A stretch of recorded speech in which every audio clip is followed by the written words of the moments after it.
Hello. Hello. Hello. We're here again. We are. We're going to be talking about the Darkest Night game that we waited for a little bit because it was stuck at the post office. So we're a little bit late with the review, and it's the game by Victory Point Games, and it's been sent to us to review and to talk about. So let's do it. Right. So, what is this game all about? I don't know. It's there's a necromancer that we are supposed to get rid of, kill him. Yeah, he's taken over the land, blighting the land. Sending his little skeletons and crows and other million demons, things cursing areas of the world. Yeah, and we as the heroes have to get rid of him. But the only way to get rid of him is to have artifacts so we can kill him. Yes. So we want to be exploring and kind of researching the mysteries, and once we've got a certain amount of clue points, we realise where the Holy Relic is, and then we can get it.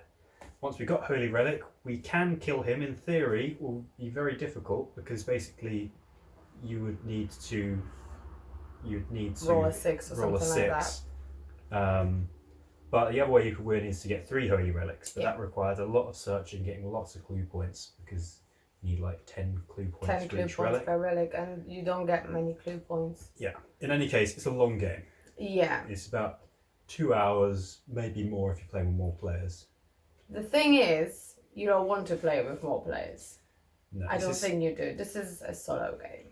This is something we found was other people have made the same complaint about the Arkham Horror 3rd edition. Yeah. The fact that you don't actually do that much on your turn, and then the game does a lot of stuff. So in this, each character gets one action to do in their turn. One, which might be just move, and then that's all you can do for that turn. It's so bad. if you were playing with 4 players, each of you gets one character each, and this round, I'm gonna move. And then all this bad stuff happens. Like, you do one thing, but it feels like the necromancer does so much more because he can move. There's blights happening. There's events on your turn as well or something that are happening, and it feels like you can't do anything. It feels like it's not very balanced. But the issue is and all the combat and tests and stuff is done with dice, and if you fail a dice roll, if you've got one action in your turn and your action involves rolling the dice, and you don't roll what you need, that was your whole turn wasted kind of thing. So to mitigate that, you can get these sparks that basically allow you to roll more than one dice. You can roll multiple dice for each spark. Is there rerolls in there? There might be, but the main system is the sparks. So the sparks, you can spend them to get extra dice. Right, I really need to make sure this happens, so I'm going to spend 2 sparks for this one. So I roll 3 dice. Come on, I need to get a 5+. And you can still not hit your 5+. Yeah. And that's not a massive problem in on itself, because lots of games do this kind of doing tests. But if you've got one action to do in your whole turn, that's such a waste. And it just makes you feel really bad, that was my go. However, I think in a solo situation, this game would be a lot more enjoyable, because it's not like, you have one chance to do this one thing. It's like, because you control 4 characters, you always have 4 characters no matter how many players you play with. So in 2, we had 2 each, and that was okay, but we were getting a little frustrated with that.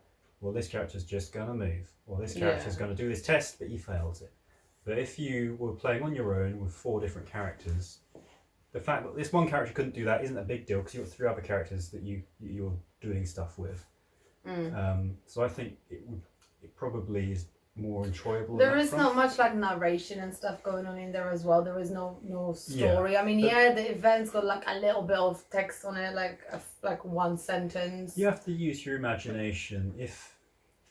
If you were playing this 2-player with someone who really got into it and was basically elaborating on all these scenarios, a card might just say skeleton warrior or something. Yeah.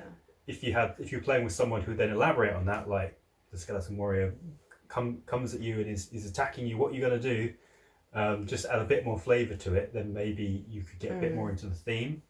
But we don't really play like that. We prefer it if the game does it for us. Game does it for it. Like so the Arkham and Eldritch Horrors, they have lots of really rich kind of story text bringing you into the story. This doesn't seem to have that much of that. It's left up to you to, in your own imagination, to do that. And for some people, that's absolutely fine, and it allows you to ad-lib it and make it as kind of weird or scary as you want. But for people like us, it didn't really feel as engaging and kind of thematic as we would like from this kind of game. But like going on to the other bit of the thing, like it's really well done, I think. Yes. It's a very well made game. It's a big box. The components are great. Components, there's a one mini of the Necromancer, but normally it's a standee. I think. But there is a standee. Yes, there is a standee. But there's so many characters to choose from. Oh there is so many cards. Yeah. The dice are really nice. They're custom. They're all custom really engraved nice. dice. Yeah. I think you get your value for money in this box where you're actually looking for something like this. If you want a game like a solo game, probably sort of like Mage Knight is more of a solo game apparently. Like people love playing Mage Knight solo more than with other people. Well, yeah, I really feel like this would be really good. So you get lots of replay value out of this because there's so many characters. There's like 20 different characters in the game. Yeah, probably and more than each that, game you play with a combination of 4 of them. Each character comes with its own deck of cards. They all play completely differently. The games we played, I picked completely different characters each time, and they all did really cool different things. Yeah. So that's really good. Yeah, I mean, probably if I played it solo, I'd like it more than I actually liked it when we played it together. I just was very, very frustrated, like, that you had quite really good turns. Sometimes did something, got something, and my turn was like, oh, I'm going to do this. I rolled it and like, I guess I'd do nothing. So... And it is frustrating. Like, I don't like the fact that you're only doing one action. I mean, I bet there is a reason behind it, but I just don't get it. Probably just the speed of the game up a little bit, but it just makes it a bit frustrating if your one action is a dud. But in the second game we played, it was a bit better because we realised, okay, we need to make sure we're getting those sparks so that we can get those extra dice, because if we fail the dice roll, it's really useless and a waste of time. So we need to make sure we're doing everything we can to mitigate those dice rolls to try and ensure we have as high a probability as we can of winning them. But even with that, it did still feel a little bit kind of frustrating at times.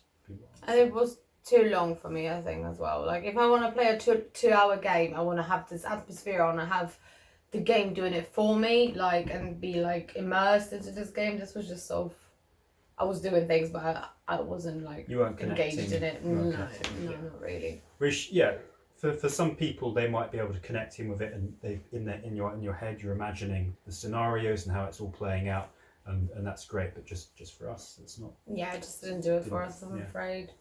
Which is sad because I like the box cover. I really do. I think all the characters are on the box cover actually. Oh, okay. You can probably count them there. That looks like much more than 20 characters actually. It looks more like 30. The board is sort of funny as well because you've got a bigger board on one side, and if you flip it, because it's like you can fold it either way, you've got the small board. Like if you don't have space on the table, which is great. It's just a shrunk down version of the big board. So if you don't mind squinting a little bit and you don't have much space on your table, you could play it on the small board. I like that idea. Like I wish more games did that if they could. Yeah, if they had a massive board, and this is just not everyone has a big table. Yeah. And with a game like this, we've got loads of decks of cards and things, and everyone's character boards and their own decks of cards. Everything else takes a lot. It can take up a lot of space, even with just 2 people. Yeah. So that was welcome. So what do you give it? How many thumbs do you give it? I'll give it a thumb. Yeah, I'll give it a solid thumb up. Solid thumb. I think it does. It is definitely going to appeal to a lot of people, just not really to us. I think the components are really nice. I think we are sort of suckers for stories. Like I like the atmosphere and like the Cthulhu games where there's story everywhere. It's just Yeah. And this one is just sort of a bit dry for me. Yeah. But yeah, a thumb.